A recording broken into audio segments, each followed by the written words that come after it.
Hello and welcome everyone to the 2021 SAU baseball season preview. My name is Leo Ortel, and today I've got the privilege of sitting down with head coach Ryan Marken to preview this upcoming season. So, Coach, first off, last year's team finished 13-5, had a ton of success down in Florida, winning the Warner University Invitational. And then all of a sudden, the season comes to an unexpected end. Tell me just a little bit about what that experience was like for you, the rest of the coaching staff, and the players, coming off of just some great success at the start of the year, and all of a sudden, the season's done. Yeah, it was different, something that we have never seen, hopefully never see again. Mid-year, just an abrupt end. But we went down to Florida. We still do, but we had a very young team at the time, and we were excited about what the season was going to hold for us, and we thought we could do some really nice things throughout the year. I think we surprised everybody, including ourselves, when we went down there and beat St. Thomas, won the Warner Invitational, beat Mount Vernon twice. Did some really good things. Had a win over Madonna. I think we had, by the time the year was said and done, I think we had 6 top 25 wins in 13 games, and so. We did some things that were very impressive. From a coaching standpoint, we thought that we have some guys that can do some stuff. And by the time we flew out of Florida, we had adjusted our expectations quite a bit from where we started the year at. And our thought process was, now we've got a shot to go win the league. And we felt like we had a club to compete to do that. And then COVID hits, and we're stuck just kind of sitting around waiting for a couple weeks, and then when the whole thing got shut down, you feel for the two seniors, Jacob King, Noah Brook. Those guys went into law school, and so everybody had the option to come back. Well, those two they're heading into law school, and so it was, go to law school, chase that dream now, and so, when it ended, it was just different. Everybody here would say it was just a different time, and we were just trying to navigate through it week by week, and we look back now, and we're almost a year into this pandemic, and to think that our season was postponed 2 weeks right when it happened, and we were going to reconvene, and hindsight's always 20/20 in that regard, but guys sat around for a long time, found ways to work out indoors, found ways to work out, in their basement and throw a baseball up against a wall, take some ground balls, play some wall ball, almost like they're kids again. Yeah. And so it was fun to interact with our guys throughout the pandemic and throughout the shutdown across the country, and just kind of figure out, what are you doing? How are you staying in shape? How are you staying in baseball shape? And at the same time, just not knowing, just the unknown of when will we be able to play again? Are we going to be able to play again? And then this fall was different, and the winter's been different, and so it was a tough ending to a great 18 games that we played. I think it made our guys really hungry. I think we've gone into this season motivated to do the right things and compete well, and put forth the effort and the work in practice, out of practice. I think it's done that for our guys. Just a little sliver of success there has helped with that. And, as we go into this year, it's something we want to build off of, but also at the same time, we're pretty much starting new, right? We're pretty much starting fresh here. And again, it's almost been a year since our guys have played baseball. And so we're looking forward to it, but it's been a crazy year, and one I'm looking forward to putting behind us for sure. Absolutely. So, obviously, the offseason was a little bit longer than you may have wanted it to be, and you've already touched on, guys not seeing game action for a while. And it was also a little bit different looking of an off-season in terms of just building the program in a little bit different of a direction. This year, you've added 6 captains to the team. You've got Nick Carroll, Brandon Haynes, Glenn Miller, John Williams, and then also you've got Hunter Nielsen and Peyton Harding. Yep. And so tell me a little bit about how those guys have helped kind of almost restructure the program in a way and how you've seen their leadership make an impact on the program. Yeah, great question. We felt like going into this year, knowing the amount of work that guys were going to have to put in on their own. There was a lot of rules about how much work could the coaches be involved in. Are guys allowed in the clubhouse? We weren't, as a whole team, allowed in the clubhouse all fall or all winter. And so, what kind of team building would there be? What kind of chemistry would there be? And usually we feel like as a coaching staff, we can drive a lot of that. We can put guys in an environment to build team chemistry. And we've thrived on that. And this year we knew this is going to be a lot different. And our off season is going to be a lot different. Our winter work was going to be a lot different. So we needed to name captains ultimately to help do that for us, as we weren't allowed to practice as a team from October 12th all the way up until we're getting ready to leave for Florida, and we haven't practiced as a team, as a full team. And so we knew that our captains were going to have to take charge. And I always enjoy putting people's in leadership roles, because when I can take a kid and create some ownership with his role, they do one of two things, right? They either flourish, take ownership, and thrive in it, or they learn that they're not ready yet. They will be one day, but they're not. And the 6 guys that we named captain, that their teammates named captains, they all voted on it, have done an incredible job. They've owned it.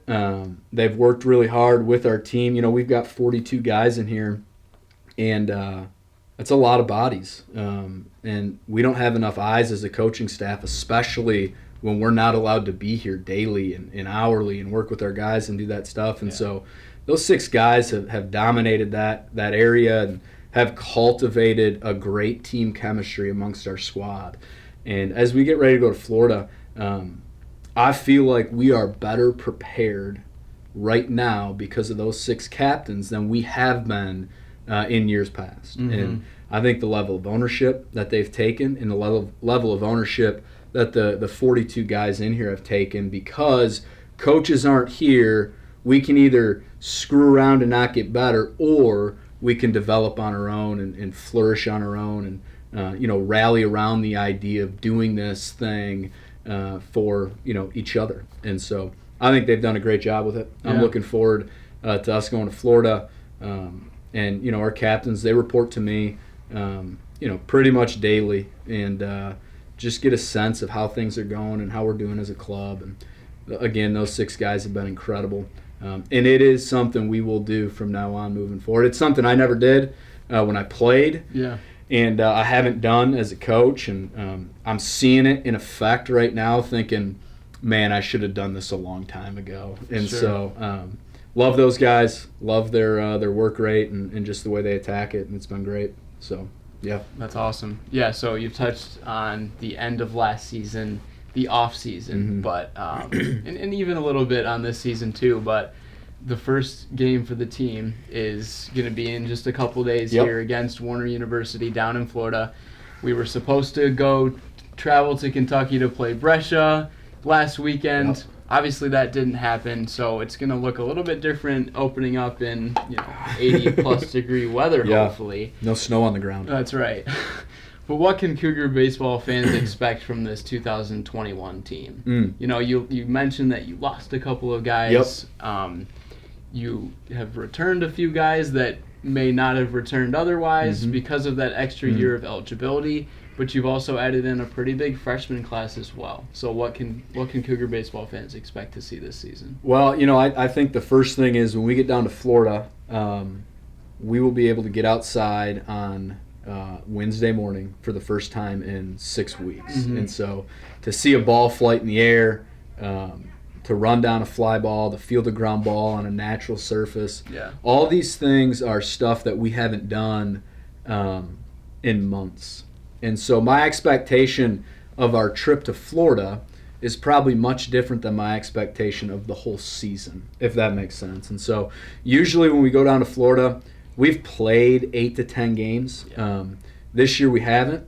And what a bad year to not have 8 to 10 games in when we missed an entire year last year. And so, but I'm looking forward to our guys getting outside and competing. I think that the biggest takeaway from the winter work that we've done. And we've been in some smaller groups and competed in smaller groups and run live sessions like that. And the biggest takeaway for me is how competitive our guys are. I don't know if we're like technically as sound as we've ever been or mechanically as sound as we've ever been. I don't know, and we'll see all that play out when we're down in Florida. Yeah. But the one thing I do know is, man, we've got a competitive group, and we've got guys that hate to lose, and I love seeing it. I mean, they carry a fire with them in practice, in our competition stuff, in practice that, I've seen glimpses of over the last couple of years, but I see it collectively as a whole, as a team across the board, and so. My expectation for our squad this year is one that's very competitive, and we won't be the most talented team on the field, especially when we go to Florida. We play Warner, Southeastern, and Point Park, 3 really quality programs. Southeastern going into the weekend had won 40 in a row, and they were beat by Warner to end that win streak. And so, we got 5 games down there with those 2 teams. And we've got our hands full, but I'm looking forward to our guys competing. It's been so long. Mm-hmm. I mean, I crave the competition. I know my guys do. And anybody that's ever played here understands what it's like to throw on that Spring Arbor jersey and Cougars and script across the chest and go compete. And so I'm looking forward to that. We have goals for our club this year. We have big goals that we think we can accomplish if we do the little things correct. But we're just starting with 1 game in Florida, and that first one with Warner, I just want to go see us compete well. We'll make mistakes. We'll screw stuff up. Let's learn from it, grow from it, and by the time the conference season rolls around, let's be ready to go. You mentioned that the team exceeded expectations last year. And returning most of the guys and gaining more guys, we had talked a little bit before a few weeks ago just about some of the excitement going into this season. I want to ask you, do you think that others see that there is more of an expectation? And how do you think that the team can build on last year's success and sort of almost carry that momentum from last season into this season? Yeah, that's a great question. I think winning's contagious, and when you learn how to win and you do it at a high rate, it becomes the expectation. And so, last year I thought, again, we had a glimpse of our success and a sliver of success in there, and so we're trying to create that as the norm. We're trying to set that expectation as the norm moving forward. And my expectation for my club. For our club is it's through the roof. I think we've got a talented group. I think we've got a bunch of guys that love to compete, and but in the same breath, as high as my expectations are for our club, the way we go about our work daily doesn't change. And so I just think we're better. I just think guys have developed, guys have pushed themselves to develop, and they owe themselves a ton of credit in this process, and I just think we're a good club, and I don't think we're going to shock anybody this year. We rolled down into Warner and we beat Madonna and St. Thomas on the same day, and I think Madonna was a top 20 team and St. Thomas was ranked 2 in the country, and everyone just kind of went, "Whoa, what just happened?" I just don't think that'll be the case this year. I think. The teams that we're going to go play in Florida are teams we see every year, and they watched us play last year. They know what to expect. And so, I wouldn't say we've got a target on our back by any stretch, but I don't think we're going to roll in there and people are going to be like, who's this club, if that makes sense. Sure. And it'll be competitive baseball. And, in our league, I think that there are a bunch of teams in our league that compete really well. And it is a wide open race. I've seen Taylor play. I've seen Indiana Wesleyan play. Huntington played this past weekend. There's a bunch of other teams in there, right, that can compete and beat anybody on any given weekend. And so for us, our expectations are huge again, but it's the daily work. What is your expectation today? and our expectation today is to get better today. And so, games will come and go, and we'll learn from them, and hopefully we can win a bunch of them. But our goal right now is just to get better today and continue to move forward with that. That's awesome. All right, so if you had to narrow it down to one thing, I mean, you've talked about a lot of the excitement going into the season. It's been way too long. Yep. The guys are excited to get back on the field. I'm sure you're excited to Yeah. just get back into the dugout and coach again. For sure. But if you had to narrow it down to just one single thing, what are you most looking forward to in this upcoming season? Competition. In all honesty, it's weird being a baseball coach when you don't coach baseball, right? And I say that not because the only thing I do is coach baseball. I say that because being in competition with guys that I genuinely love and care about, and that genuinely love and care about each other, is the greatest feeling there is. Win or lose. Losing sucks, don't get me wrong. Winning's awesome. But just being in that game day mode with 42 other people, the butterflies you get, the nervous excitement, the high-level performance, all of those things, that competition piece for me. I'm playing pig inside with my 2-year-old son right now, beating him, embarrassing him. But because I'm craving competition, right? And so now I say that tongue-in-cheek, but I think that's the biggest thing for our guys. I think that's the biggest thing for me and our coaching staff is just get out there and compete, to play against somebody else, right? That'll always be fun. And so we've seen enough of each other this fall, this winter, this off season. All the competition mode has been against each other. To compete against another school where 42 guys are on the same team going at it against somebody, that's what I miss. And that's what I'm most looking forward to. So that'll be fun. Well, I appreciate you sitting down with me today, Coach. Looking forward to another great season of Cougars baseball. Me too. Thanks, Leo. Absolutely. If you guys want to follow along this season, be sure to keep up with us on social media. You can follow us on Twitter and Instagram. That's at SAU Cougars BSB. And, of course, you can keep up with updates on our athletics website, which is saucougars.com. Thank you.